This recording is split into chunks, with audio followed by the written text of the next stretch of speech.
Hey, JB. What's up, Chris? We'll see. We'll see. On both of them? We'll see. Okay, great. And then you talked following game 2, and all the guys talked about just the point of emphasis of running Boston off the three-point line. Obviously, easier said than done. Did that take like any kind of schematic adjustment? Did that take like a mentality shift? Like, how did you guys execute that? I mean, it was the game plan coming into the series, right? You obviously watch Boston play, and you know how important the three-point shot is for them, and how they want to get to it. So, you know, our thought process coming in is obviously try to take away as many of those as we can, make them take as many twos as we can. And I think that, you know, having game 1 experience coming off that game 7, like, you know, it took us a minute to just kind of catch the feel of their rhythm and how they were going to play and how they created it and the speed that they play with. And I thought our guys did a really good job in game 2 of recognizing it and then going out and executing it. So you have, since Jared's been hurt, you've been talking about safety. If he plays tonight, how big of a factor is wind? I mean, it's going to be huge.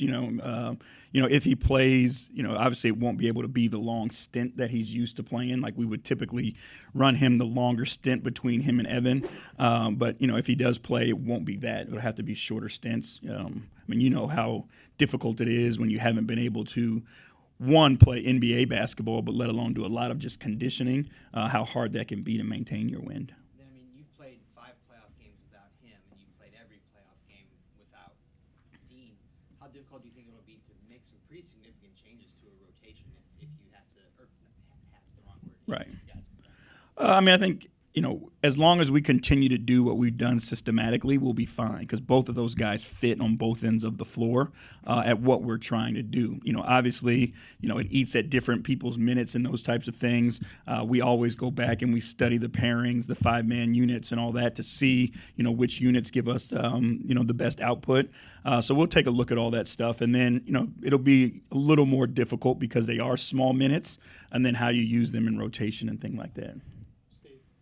When you have an opponent who's shooting a lower percentage, as Tatum has been, do you figure defensively that you've kind of found something that now you can just tweak that, keep working on it, or does that make that guy more dangerous because obviously he's going to try to regress to the mean? Yeah, I think our goal is to try to make him take the shots that we want him to take. Obviously we know how talented he is offensively. We know the impact that he can have on the game offensively. But you just have to do your best to make the shots difficult on him, right? He shouldn't get any open shots. Every shot should be a contested shot. Every catch should be a contested catch. So, you know, these dudes are elite, and they are the elite of the elite at what they do. So sometimes they're going to get to their spot and create their shot, and they're going to make it, right? But you just have to make it as difficult as you can. Jimmy. What's up? How has Max been able to get not just guarding someone who's like 5 inches taller than him the entire playoffs? How does he get those guys trouble? He has a determination to him, and it's just, you know, to that point, like he doesn't make your job easy. He's extremely intelligent, so he studies his guys. He understands their strengths, their weaknesses. He understands their tendencies. He pays attention to the setup. You know, a lot of times guys are just reacting to the move, but as he's studying them, like he sees how they set up to get to the move because he just dials in, you know, to the film and studying his opponent. And then he's just one of those guys who always seems to find a way to overachieve. That's his personality. That's the way he plays the game, and that's what he's doing defensively as well. Why was Evan able to find his playoff career high? Why was he able to find a different kind of rhythm? I think a lot of it had to do with the way that they were going to defend him. They're sending a lot of bodies to our ball handlers, and that puts him in position to be successful because now, you know, he's in the paint. You know, he made the 3 early in the last game also. But I think he's got the mindset of being aggressive. You know, I love it when he defensive rebounds the ball and pushes it. You know, he had the coast to coast. You know, he had a few assists off of it. So I think he's just being aggressive, understanding, you know, how he helps diversify our offense, and that we need it from everybody at this point. Chris. JB, there's been so much conversation about Evan, his evolution on the offensive end of the floor.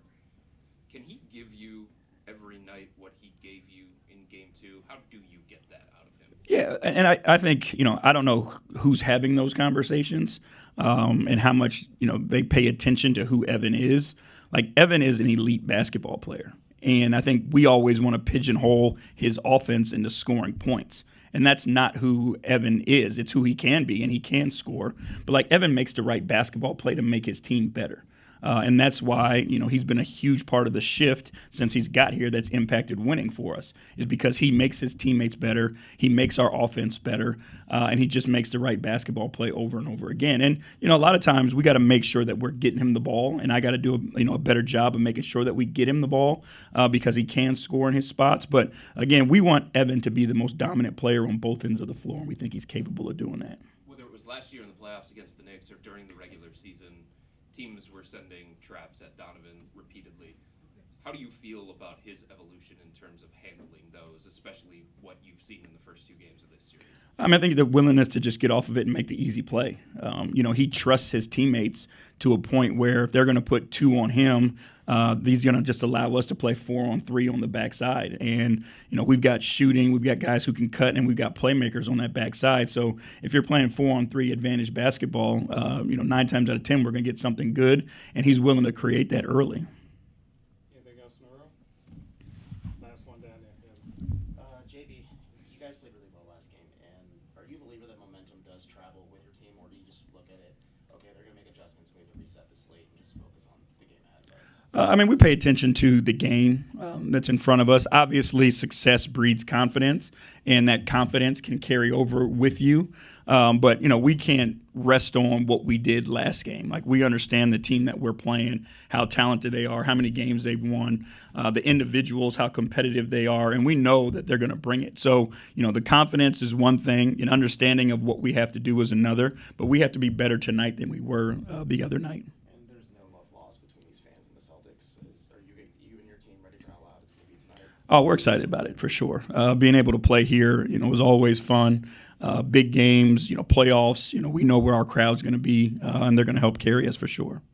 Okay, so wrap it, Coach. Thank you. Thank you.